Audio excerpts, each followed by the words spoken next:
Hey everybody, I'm actually pretty excited to be making this video. It's one that I've been wanting to make for a while now, and I'm honestly doing this in the hope that someone out there is going to watch it and be helped by it.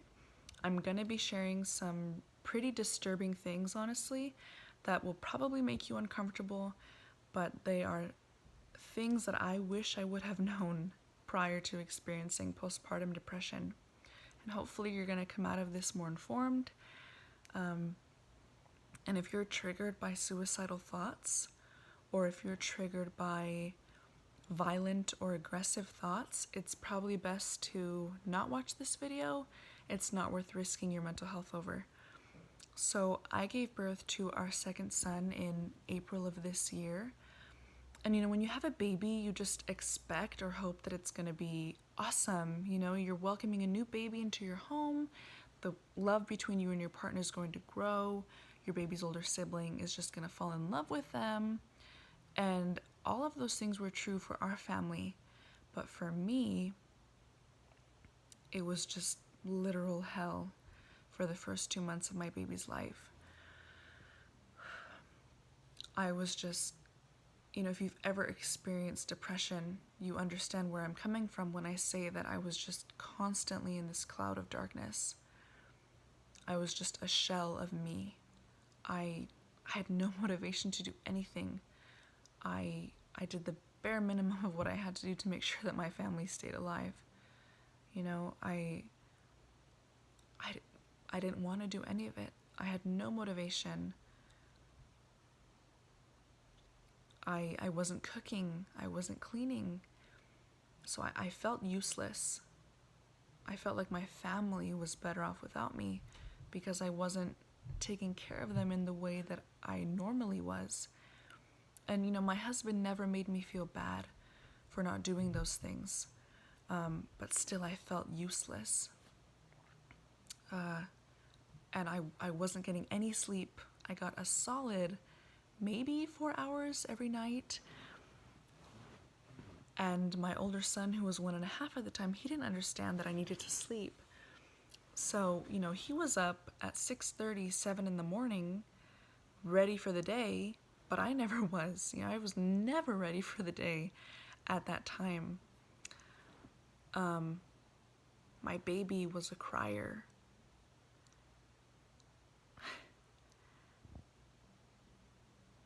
He was a crier. Let's just leave it at that. He would cry and cry. It felt like he was either asleep or crying. If he was awake, he was crying most of the time.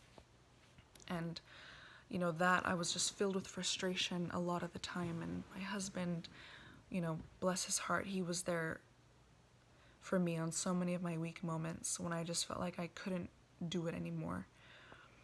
And it all came to a head one Sunday afternoon, I think it was, and everyone was napping. I was in the living room alone, and keep in mind, this is soon after the coronavirus started, so we were in quarantine. We were at home on a Sunday afternoon, and these thoughts just came to my mind. They just bombarded my mind. Here's where that suicidal thoughts warning comes in. I just started to think, get up and leave. Don't take your phone so no one can find you. Don't take a car. Just get up, walk out the door, and leave. They won't even realize you're gone. Walk until you cease to exist, until you're forgotten.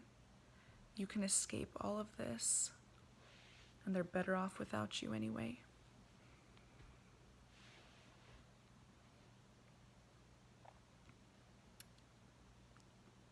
Revisiting that gives me anxiety, but it was real.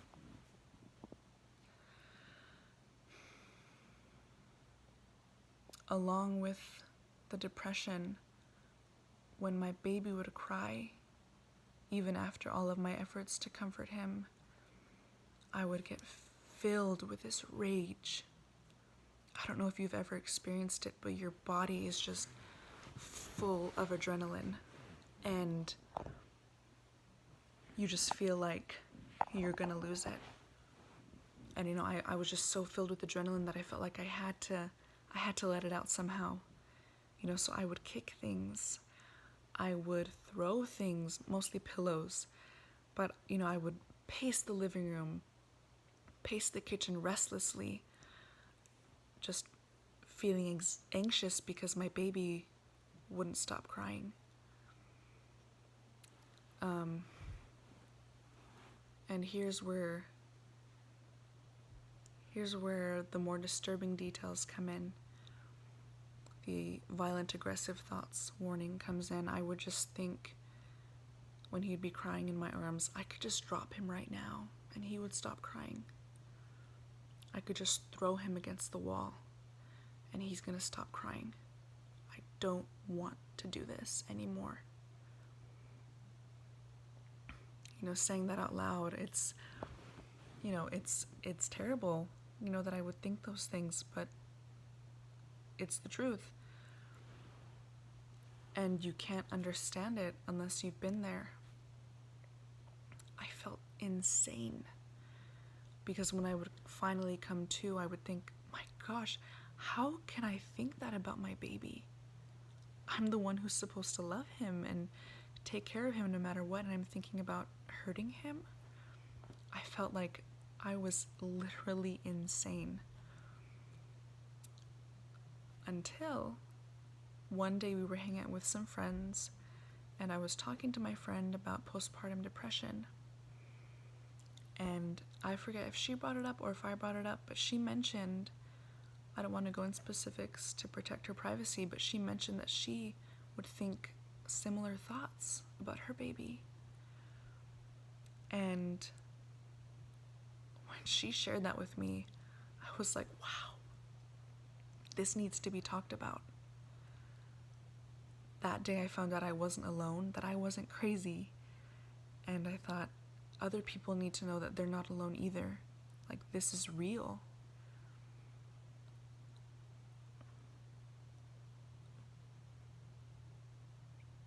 Not everybody experiences postpartum depression, but it can happen to anybody.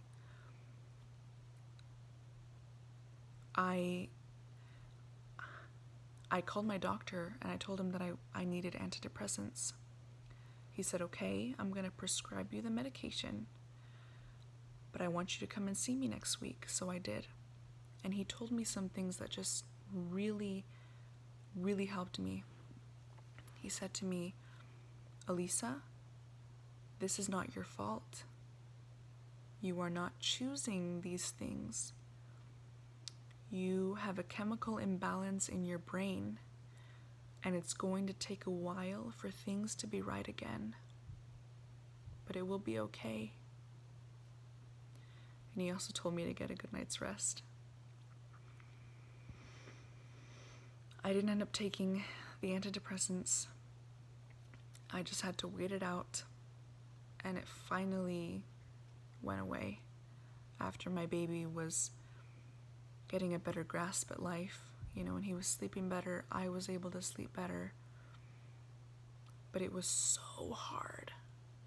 And I look back at the time when we brought our first son home, and I'm just filled with joy, remembering everything that we experienced.